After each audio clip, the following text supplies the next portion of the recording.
Marcus Bain had been delivering packages for years, blending into the background of the busy warehouse and bustling city streets.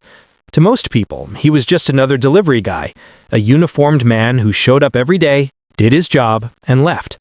But beneath the plain brown jacket, the worn shoes, and the routine of his deliveries, Marcus carried a quiet determination, a fire that no one could see. The problem wasn't the work itself. He had grown used to the physical toll, the long hours, the constant movement. What gnawed at him was Leonard Fraser, the owner of Fraser Logistics, a man who seemed to take personal pleasure in making Marcus's life miserable. Leonard's laughter would echo across the warehouse, sharp and cruel, whenever Marcus fumbled a box or even paused for a breath. "Some people are just born to carry boxes," Leonard sneered one afternoon, smirking as other employees chuckled along. Marcus forced a calm expression, swallowing the sting of humiliation, his jaw tight, hands clenching at his sides. It wasn't just a single moment. Leonard had been chipping away at Marcus's confidence for months. He gave him the worst routes, cut his lunch break short, and belittled him publicly. Marcus could see the subtle sneers from colleagues, the barely disguised contempt in their eyes, as if they agreed with Leonard's assessment. It wasn't fair. He worked harder than most, carried heavier loads, and knew the city streets like the back of his hand. But none of that mattered to Leonard or the others. They saw only a uniform, a man they assumed was small, unimportant, replaceable. Then came the day that would stick in Marcus's mind forever. A package went missing, not his route, not his responsibility, and Leonard decided to make Marcus the scapegoat. He stormed onto the warehouse floor, pointing fingers, shouting, calling Marcus useless and incompetent. He mocked Marcus's every movement, every misstep, amplifying the humiliation in front of 60 coworkers.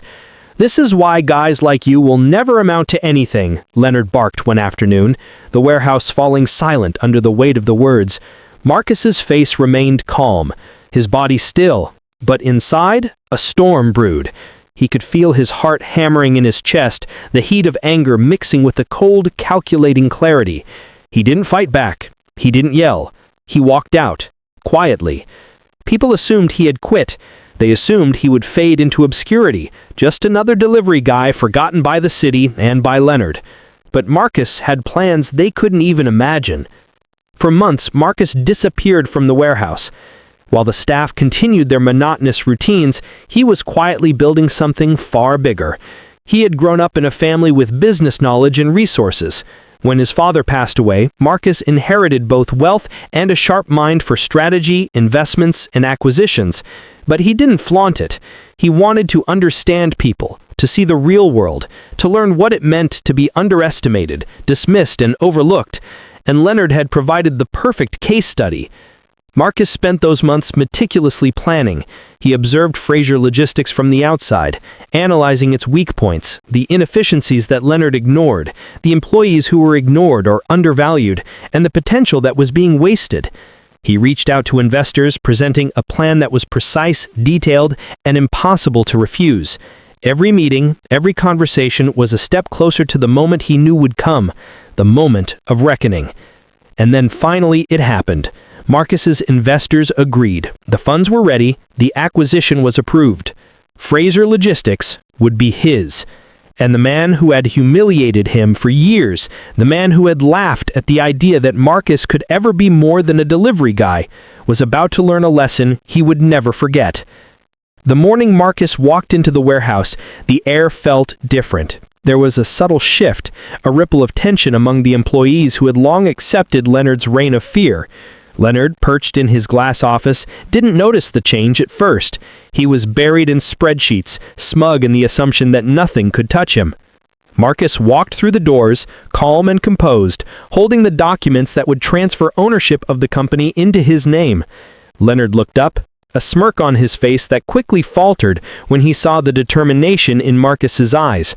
The laughter that once came so easily now stuck in his throat. "You can't be serious," he muttered, voice trembling. Marcus didn't respond with anger. He didn't raise his voice. He simply held out the paperwork and said, "Check the documents." Leonard's fingers shook as he flipped through them. Every signature, every legal clause, every piece of evidence confirmed what Marcus had said. The reality crashed into Leonard like a wave. He no longer owned the company. Marcus's presence in the warehouse floor was magnetic. Employees whispered among themselves, glancing at him in disbelief. The man they had overlooked for years, the man they had assumed would never amount to anything, was now the authority. Leonard tried to assert himself, to argue, to reclaim some shred of dominance, but Marcus's calm certainty left no room for debate. Marcus walked to the center of the warehouse, the silence stretching, commanding attention without a word.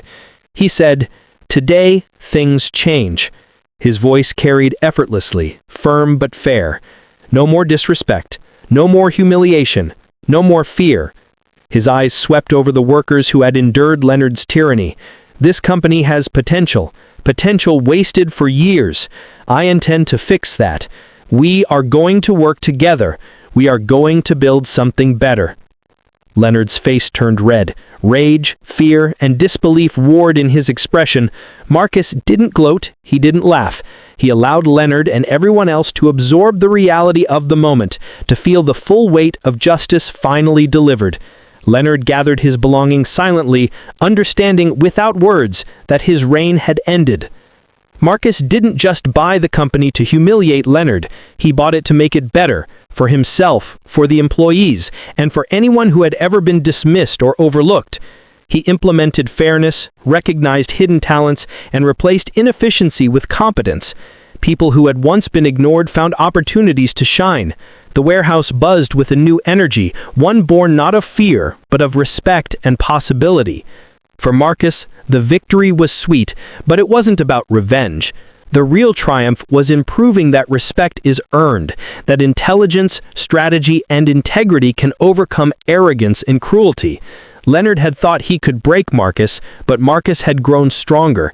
He had waited, planned, and executed with precision, and now he stood, not only as the owner, but as a symbol that no one should ever underestimate another human being based on appearances, status, or uniform. As he looked over the bustling warehouse, Marcus allowed himself a small smile. He had finally proven something important, not just to Leonard, but to himself.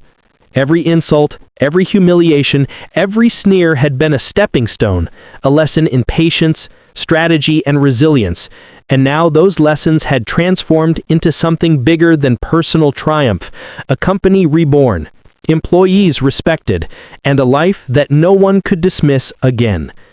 The lesson was clear: never underestimate someone because of where they start, because one day they might be the one holding the power you thought you owned.